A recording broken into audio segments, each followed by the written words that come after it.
Good morning, children. The lesson third, that is, the little girl, is going on. I think you have already studied the lesson and you understand this. You have already done the exercises thinking about the text. Next part of the exercises are thinking about language. This is very important part of this lesson. Look at the following sentences.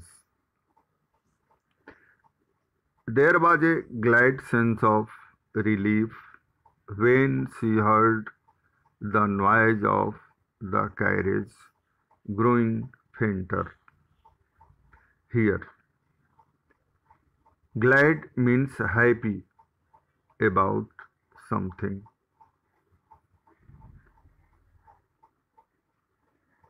Glad, happy, pleased, delighted, thrilled, and overjoyed are synonyms. Synonyms means words or expression that have the same or nearly the same meaning. The words which have nearly or the same meaning are called synonyms. And just you have seen the words glad, happy, pleased, delighted, thrilled, and overjoyed.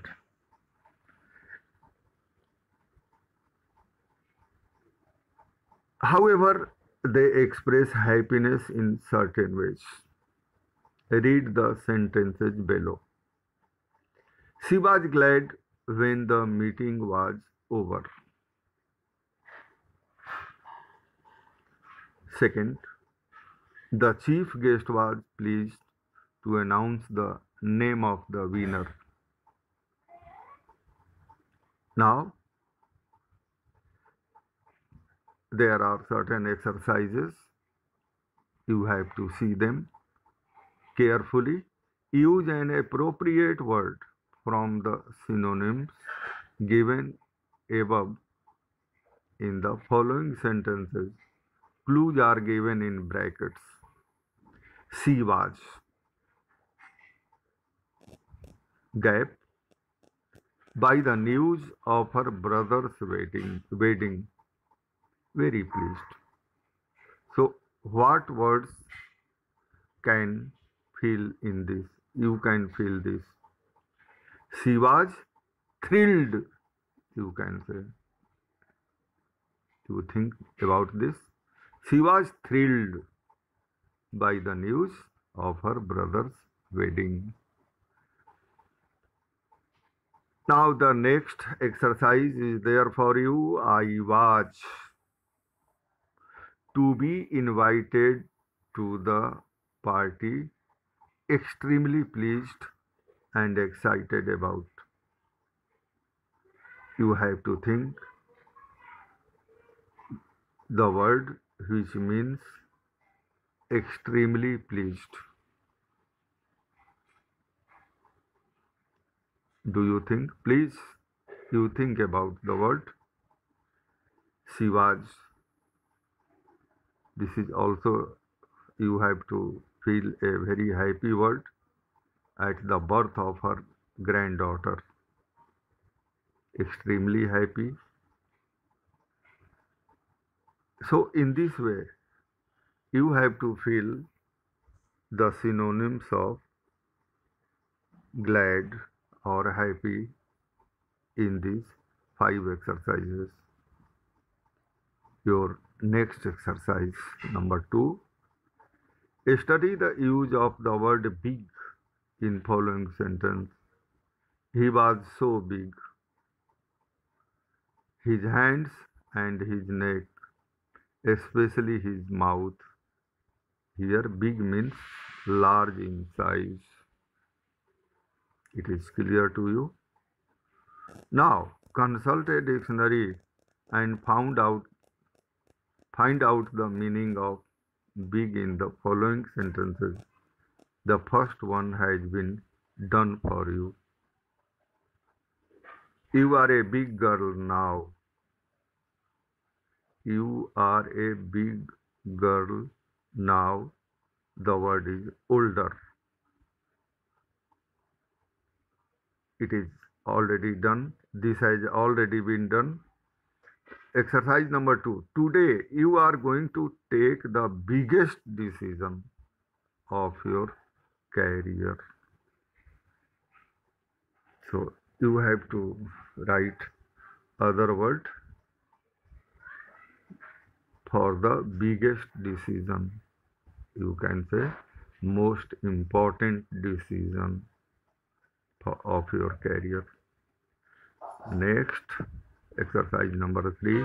Their project is full of big ideas. You have to write the word in place for big ideas. Can you say it great? Yes. And you have to do other exercises now. Other exercise is there for you, verbs of reporting. In another word, it is called reporting verbs. This is a part of narration.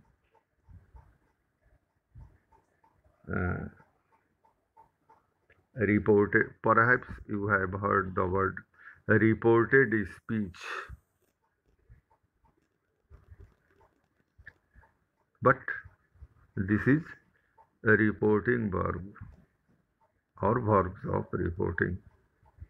First of all, you should see some examples which have been given in your book on page number 39. Study the following sentences. What? Screamed mother. No, no, no, she whispered. Sit up, he ordered. The italicized words are verbs of reporting. Be quote or report what someone had said or thought by using a reporting verb. Every reporting clause contains a reporting verb. For example, he promised. This is the word. This is verb of reporting. He promised to help in my project. How are you doing? Seema asked. Now some examples are there. Some exercises are there for you to do. You have to underline the reporting verb. He says he will enjoy the ride. You have to underline the reporting verb. Here is says. Father mentioned that he was going on a holiday. What is the verb? Reporting verb? You can underline the word mentioned. Father mentioned. Mentioned is reporting verb. And in this way, you can underline all the reporting verbs. Exercise number 2. Some verbs are reporting are given in the box. Choose the appropriate verbs and fill in the blanks in the following sentences. Were complaining, shouted, replied, remarked, ordered, suggested. I am not afraid. Select a word from the box. I think remarked can be filled. Remarked the woman. Leave me alone, my mother. You have to think about the word. I think this is shouted. Leave me alone. This word, these words, leave me alone, can be shouted. So you think about other words and you have to fill in the blanks for speaking. Form pairs of groups and discuss the following questions. So there is no group with you, so you are alone, I know, at your home. This story is not an Indian story, but do you think there are fathers, mothers, and grandmothers like the ones portrayed in the story in our own country? You have to think about this, and uh, you can talk yourself by yourself, with yourself. Next is, was Kejia's father right to punish her? What kind of a person was he?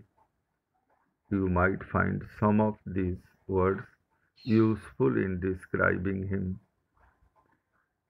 undemonstrative, loving, strict, hard-working, responsible, unkind, disciplinarian, short-tempered, affectionate, caring, indifferent. So using these words, you can write or speak or think about the question number 2. Writing. Has your life been different from or similar to that of Kezia when you were a child?